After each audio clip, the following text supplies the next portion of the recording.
What an exciting year for the Tennessee Volunteers, a year in which we get to see a potential star quarterback take his first steps towards being a full-time starter. And Josh Heupel's team is in a good position to make a serious run at the college football playoff. This is a team that's been very exciting under Heupel's watch, and this sure should be no different. Today, we take a deep dive into the Tennessee Volunteers and see what we should expect from this team in 2024. Before we do that, though, make sure to subscribe to the channel, like the video, share the video. It goes a long way in helping this series continue. We're almost at the end, just a handful of videos more. And today, we're looking at Tennessee. Now, Josh Heupel is someone who came into Tennessee, and there were definitely a lot of questions about his ability to coach in the SEC. This is a guy who at UCF, I think people had questions about recruiting. He has since answered those questions and silenced those doubters in a way with his time at Tennessee, which is kind of surprising because a lot of coaches, I think at times, will coach one way or recruit one way, and they don't really change when they get to their next step. And I think that if everything that we thought about him at UCF applied to Tennessee, he would not be the coach of Tennessee anymore. That's plain and simple, probably how it would have played out. But Josh Heupel has done a good job of bringing in quality talent, NFL talent, and also done a good job in the transfer portal. And that's something that will continue in 2024. And when you look at what they brought in, you brought in a number of starting players, and then you brought in a couple of players that will be good depth pieces. So you look at a guy like Lance Hurd comes in from LSU, and he is someone who is going to play a big role for his offense. He is someone who's going to be a protector of the quarterback.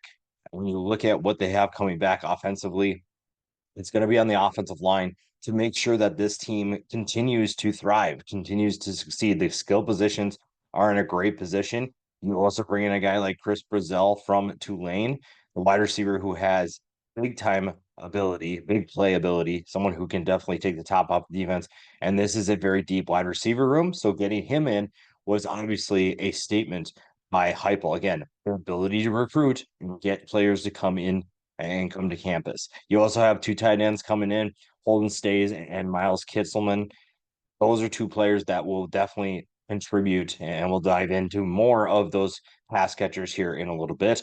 The defensive side of the ball, you also saw a guy like Jacoby Thomas, who has good ball skills deep in the backfield. Jalen McMurray was kind of an underrated transfer, as was Jermod McCoy. So I think this staff did a really good job of bringing in quality talent, and you obviously lost certain players that I think hurt a little bit, but also you have to commend this staff for the recruiting that they've done to be able to replace some of that talent with younger talent, as well as bringing in certain players to step up and compete right away. And that's going to be huge with the amount of depth that this team needs.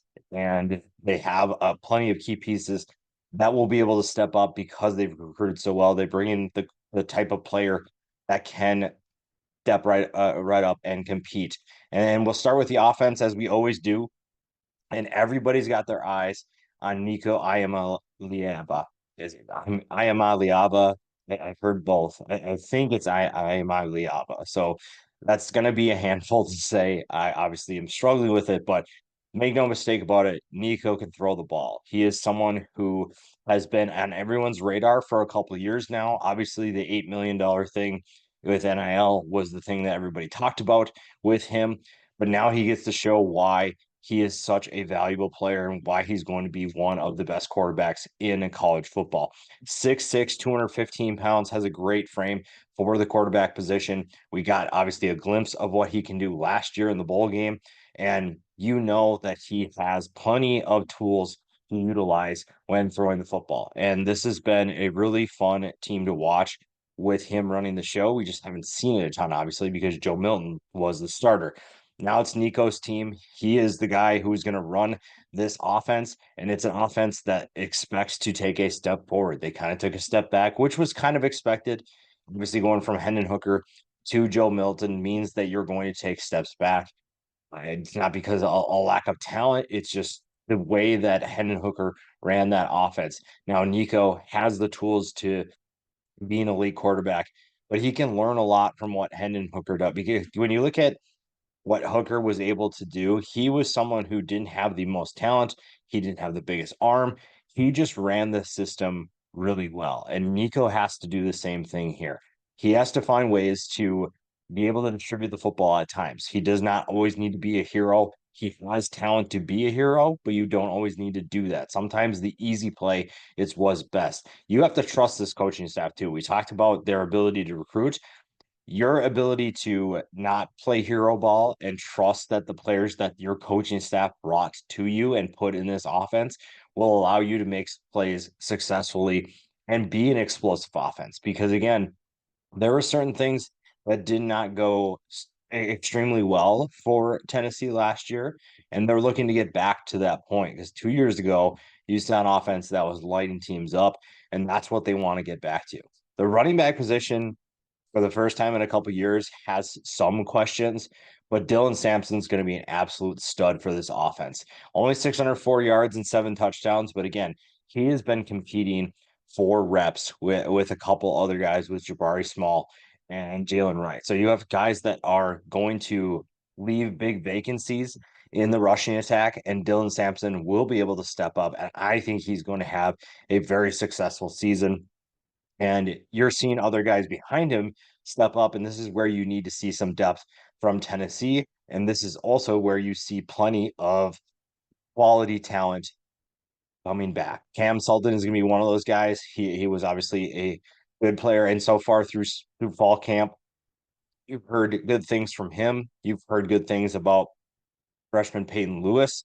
And you've also heard really good things, especially from the most recent scrimmage. I think the Vols 24/7 site had Deshaun Bishop as a guy to keep an eye on. The redshirt freshman had a big scrimmage for them. And this is a group that could be pretty deep if some of those guys can truly step up. We won't actually know until they hit the field. Practice obviously is one thing. You can get a lot of quality reps in practices, but you also need to see some of these guys do it in a game setting. The quarterback position behind Nico is going to be a question until further notice.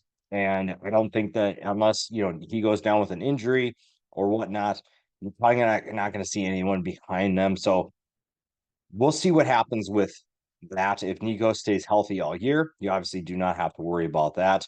And we get to sit back and enjoy what should be something pretty special.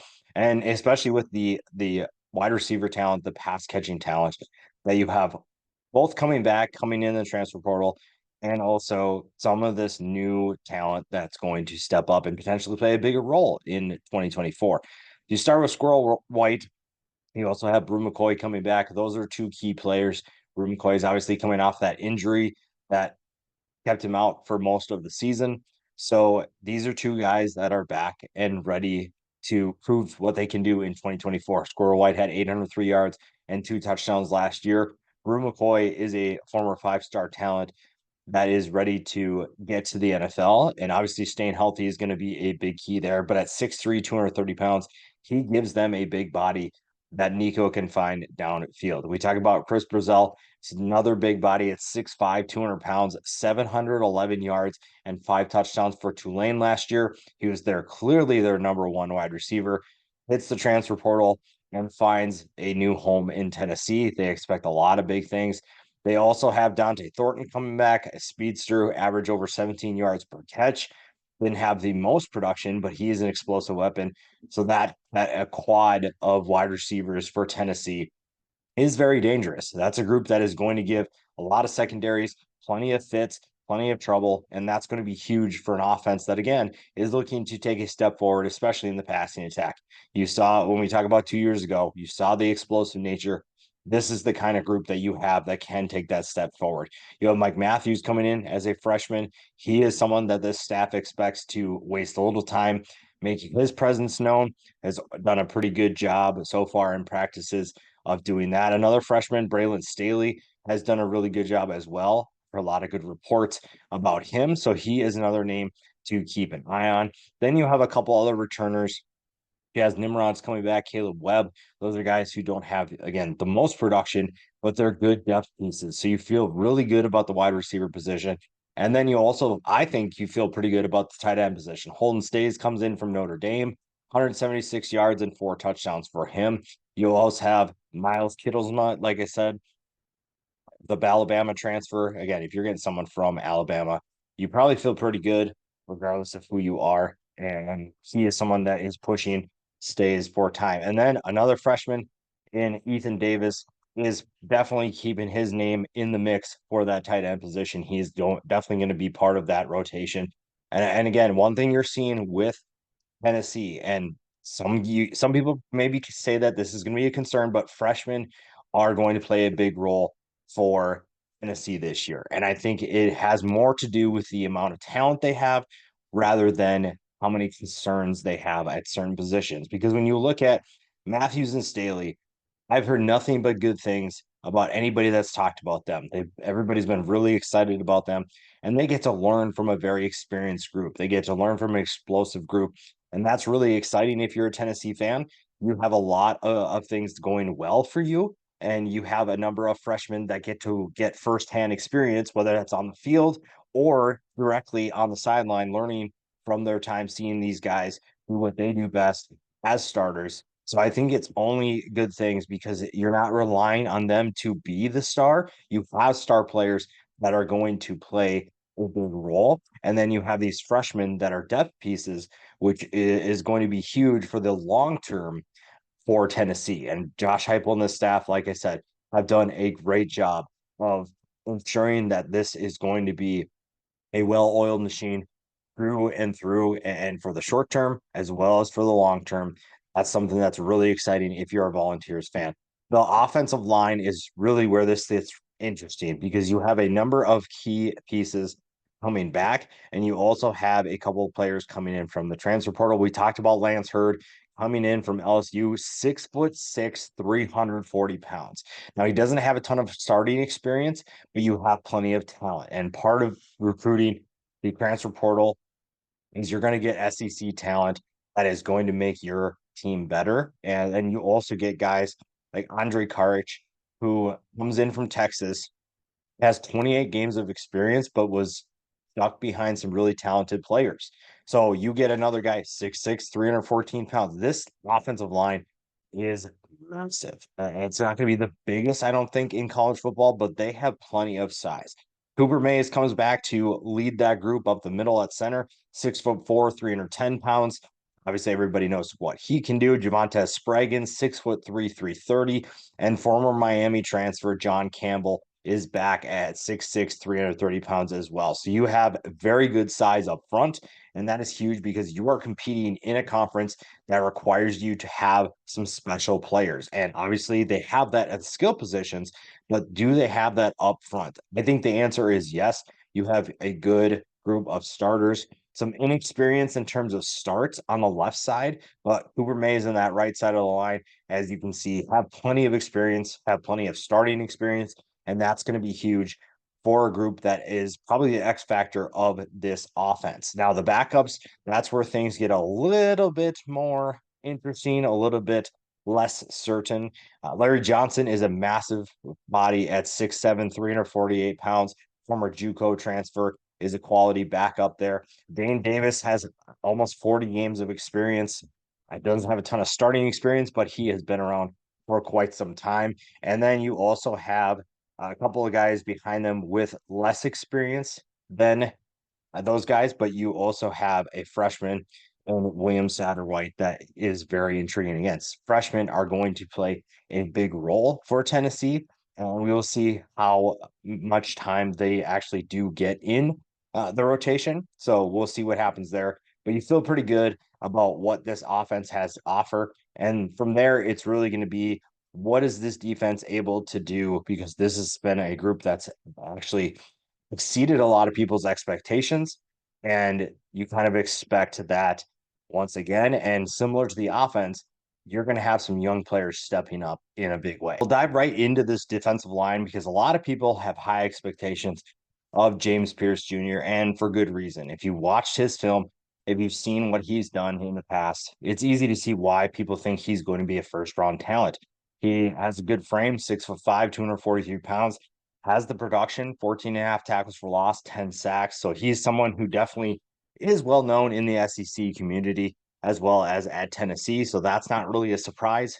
The one thing that we'll say is he can't do it alone. Now, that being said, this is a group that has a ton of experience. And again, we mentioned this at the beginning of the video, throughout this video for the most part. You've talked about how this coaching staff has recruited so well and has done such a great job of bringing in players that are going to compete right away and also provide good competition, which in turn gives you good depth.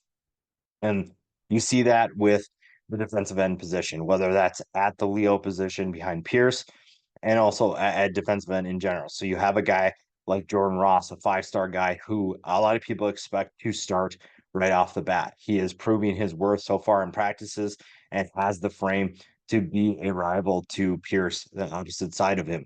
And at 6'5", 245 pounds, it's easy to see why. When you watch him practice, when you watch him play, he moves a little differently than most players. And that's something that's going to help this team tremendously if he can be an impact player right off the bat. You also have Dominic Bailey and Joshua Josephs with plenty of experience and good production from last year to give you good depth again. If those guys need to come off the field, also a valuable tool for Ross, who's someone who can, I think, be a special player if he gets the right teachers in front of him. So from the coaching staff to the guys in front of him, the guys around him, that's going to be a really fun group. The interior is kind of the same. You have Amari Thomas coming in at 6'4", 325 pounds. You have Omar Norman Lott coming in at 6'3", 315. Very productive players at the nose guard and defensive tackle positions, respectively. And I think that you're looking at a group that could be really explosive, really disruptive. And that's really fun if you're, again, if you're a Tennessee fan, you feel pretty good about the offense, but you also feel pretty good about what the defense brings back as well. You have depth again. We talked about depth at defensive end. You have depth at both of those positions. You have Elijah Simmons coming back, 19 tackles, 3 tackles for loss. Bryson Easton is back as well, 27 tackles, 5 tackles for loss. And you also bring in Jackson Moy from Stanford. Stanford produced a number of very interesting players in the transfer portal, and they found some new homes at Power Five schools. And Tennessee is one of those teams that got a guy who can be a contributor right away, and he brings great depth to a defensive line group that, again, I think has the ability to be special in 2024, not just James Pierce. And also, I think Pierce coming back to be able to show Jordan Ross what it takes to be an elite defender, an elite defensive player is very underrated. You're looking at someone who has the ability to rub off on his game in terms of being special and being a first round talent onto the guys behind him and show them, hey, this is what it takes to get the next level. And that's something you want to have your young guys pay attention to. You have guys that are eager to learn and ready to soak up anything that the guys in front of them can take, but also willing to push those guys in front of them to take their job and get on the field quicker than expected. The linebacker position it's kind of the opposite. You have a couple of underrated players that are working their tails off to be better and to be starters. Arian Carter is one of those guys. He is someone who this coaching staff has been raving about, and he has done a great job this offseason of putting in the work, studying film, living in the weight room, taking care of his body. He has done a great job, and he is someone who could definitely be a starter in week 1. 6'1", 234 pounds, and you're also going to see him joined by a former BYU transfer in Keenan Pili. 6'3", 240 pounds, missed most of last year, but comes back. And again, another guy who I think a lot of people overlooked coming out of high school and proved his worth at BYU, transfers to Tennessee, and now still has that same chip on his shoulder. So Carter and Pili are both really intriguing players to watch at the linebacker position, and they'll be a good duo in terms of bringing energy to the defense, because those are two guys. And I think this is one thing. Having 4 and 5-star talent is great. There's nothing wrong with that. You also need certain guys that maybe were overlooked that come in with a chip on their shoulder because they don't have much other choice or many other options, I should say, then to play hard. They have to play with that sense of urgency. And granted, they have talent. Carter's talented. Pilly is definitely talented as well, but they come from a different place. And I think it's a good way to have those kinds of players on your roster to be able to push the guys in front of them, to push that 4 and 5 star talent, because that makes them better as well. Behind them, you also have some pretty good depth.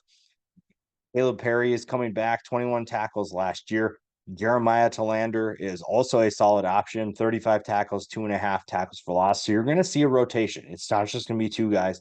You will see a rotation, which again brings good depth to that position. You also have a redshirt freshman in Jalen Smith that the staff really likes, and he could be someone that steps up and plays earlier maybe than expected, but he is someone who's definitely going to push for time. Carter and Pilly, though, really fun stories to follow, and it'll be interesting to see how things shake out for 2024. Then you go back to this secondary. This secondary was a group that I'd say could maybe improve when it comes to the 2024 season, and it's easy to see why, because you're looking at a group that finished 64th against the Pats last year. So definitely an area that can be better, and you're going to face a ton of talent in the SEC. So sometimes that's easier said than done, but this is a group that is going to go through a little bit of a change too. So you're going to have to figure out who are going to be these new faces that step up and compete right away. You have a young guy in Boo Carter that is commanding time at the nickelback position, at the star position for Tennessee. You also have him fighting with Christian Charles and Christian Harrison for that spot. So you have three guys that are competing, and that's good. That builds a lot of competition, but it also builds a lot of character and builds a lot of talent. So that's going to be really fun to watch. To have, again, a young guy step up and compete right away is a good thing. We talked about Jacoby Thomas. Didn't have the best year last year in terms of picking off passes, but that's because teams were fairly worried about him more so than other players. They definitely targeted other players at Middle Tennessee more than Jacoby Thomas, but he is someone who can have a major impact for Tennessee because teams will not give to him the same respect that he did, or he had, I should say, in at Middle Tennessee. So he is a good player at 6'2", 200 pounds that can be a game changer for this secondary, and that's really fun to watch for this group. Join him at the safety position, Andre Turrentine, a really underrated player in the SEC, someone who is looking to take a step in terms of his development and showcasing his talent on a more consistent basis. So you have two guys that are hungry to prove their worth, to prove that they can take that next step. The cornerback positions are going to be interesting. You have a guy who's new as a starter in Ricky Gibson. You also have a transfer coming in from Oregon State in Jerron McCoy. Now, McCoy is part of a secondary at Oregon State that was super underrated, definitely had a chip on their shoulder. And now he hit the transfer portal and he ends up all the way across the country at Tennessee. He is someone who is ready to prove what he can do at the SEC level. And he's going to help a guy like Ricky Gibson improve as well. So you have two guys that are hungry to show what they can do. That's a good duo to have. We talked about Jalen McMurray. He is someone that will be part of that rotation as well. You also have an underrated talent that should be able to step up in a big way and help this secondary. We talked about Charles. We talked about Harrison. Both of them can play the nickel position. They also can play safety. Will Brooks is another guy that could play a bigger role in that secondary as well. So you're looking at a secondary that should be competitive at least. Now, whether or not that means a group that takes a step forward and helps this team improve as a whole, we'll find out. And we're going to find out pretty quick with how this schedule shakes out. It's again, when you're playing an SEC schedule, I will say this, I've said this in every single SEC team that I've done in this deep dive series. You are going to have trouble playing in the SEC just because everyone is so talented. People recruit really well, and you're facing a number of talented teams. It's just a respect thing to the SEC, and it's not necessarily a dig on any teams. I'm not saying Tennessee can't compete because I've been saying that they can the entire video, and a lot of people have been getting, I think, kind of upset that I'm saying that it's tough to win in the SEC, but that's simply a fact. That's really not anything groundbreaking that I'm bringing up. It's just that that's how good this conference is, and that's what's expected from a lot of these teams is you're going to have to go through a gauntlet. And at times it's going to be really tough. And I wouldn't say that Tennessee has necessarily a gauntlet of a schedule, but I'm also saying that there are plenty of tough tests await them in 2024. Over under, according to Vegas, as of time I'm reporting, is 8.5 wins. And when you look at what the schedule provides, you have an opportunity to start the year on a really high note. Chattanooga is going to be a win. NC State on a neutral site is really a good, I think, a good measuring stick early in the season. NC State's going to have a tough defense. They are also fairly young and inexperienced on both sides of the ball. So this is an opportunity for Tennessee to kind of send a message to the rest of college football. It's not going to prove that they're ready to win a national championship, but it's definitely an opportunity to beat a really good NC State team that, again, we'll be sorting some things out, but you're going to see a team that is very tough to beat. So that's a good test for Tennessee to show what they're capable of this year. Kent State's going to be a win. Don't even have to question that. A road trip to Oklahoma could be a little bit challenging. I think Oklahoma is getting vastly underrated, but that's definitely a winnable game for Tennessee. It'll be a really fun atmosphere in Norman, Oklahoma. So we'll see about that. 2 weeks to prepare for Arkansas on the road shouldn't be too challenging if you're Tennessee with the amount of talent you have. And the only thing I guess you have to worry about is treat this game with the respect that it deserves because Arkansas is going to be playing with their backs against the wall. Sam Pittman's on the hot seat. He's going to have his team ready to go. That's going to be a tough test as well. But I think you're feeling pretty good about that one in terms of winning it if you're Tennessee. Florida, that's a game that obviously will provide unique challenges. We'll see what Florida team we get at this point. We'll see how hot Billy Napier's seat is with that difficult schedule, but that game's at home. So you're feeling pretty comfortable about that. Then you get Alabama at home. This is another one of those games that is going to be tough. Obviously, Nick Saban is gone, but Kalen DeBoer is a winner. He's a proven winner. And even though Alabama has some things to sort out on both sides of the football, this is still going to be a very tough team, but it's also a winnable game for Tennessee. I think that's the one thing that you're seeing in the last couple of years is that Tennessee knows that they can beat Alabama. Tennessee is that confident where they feel very good about their chances in that game, and it's at home. Kentucky is going to be a tough test. I think that that's a underrated team, a tough team, I should say, to beat. And that game is again, you get 2 weeks to prepare for that, so you don't feel too concerned about that month. The month of October, you'd see 3 games played. Then November is a lot tougher because you get 5 games. Kentucky gets things started off. You get Mississippi State at home. No one's really concerned about that if you're Tennessee, although Jeff Lebby is going to be interesting to watch in terms of what he can do with that program. A trip to Georgia, honestly, at this point, feels like a loss because when you look at what Tennessee is capable of doing, I just don't know if they're on Georgia level quite yet. Tennessee is doing a really good job, but there are levels to this, and Georgia is definitely on a different level, and it's why they are picked by a lot of people to win the national championship this year. UTEP at home is going to be a win. At Vanderbilt at home is going to be a win as well. I'm not even going to debate that letdown game at Vanderbilt. Like some people might be, that to me is going to be a win. So to me, when you look at Georgia, maybe Kentucky, Alabama, Oklahoma, NC State, those are the games that are potential trouble spots for Tennessee. I think at worst though, this is an 8-4 team. That would be just everything doesn't go right. You lose to NC State, you lose to Oklahoma, you lose to Alabama, and you lose to Georgia. Like that's 8-4 and nothing's going right. You probably feel pretty disappointed. But again, that to me is the floor. Ceiling is 11-1, just because I think that with those 4 teams, I don't know if Tennessee can win all of those games. To me, the Georgia game feels like a for sure loss. Now, that's at the end of the year. A lot can change between now and then. So I'm open to hearing if people think differently. But to me, that feels like a loss. To me, that feels like Georgia is just the better team, and it just is what it is. You need a few years before you can maybe get to the point where you feel like you can beat Georgia. on a consistent basis. But this is still a team that should be very successful. 9, 10, 11 wins is going to feel like a good year. 10 or 11 is probably getting you into not probably, that's getting you into the college football playoff. 9 wins is where things get maybe a little bit more dicey. So we'll see about that. But Josh Heupel has a good thing going. He has a lot of exciting pieces. Nico is one of them on the offensive side of the ball. The defense is really good. The young talent is going to be really fun to watch. And Tennessee has a really exciting year in store for 2024.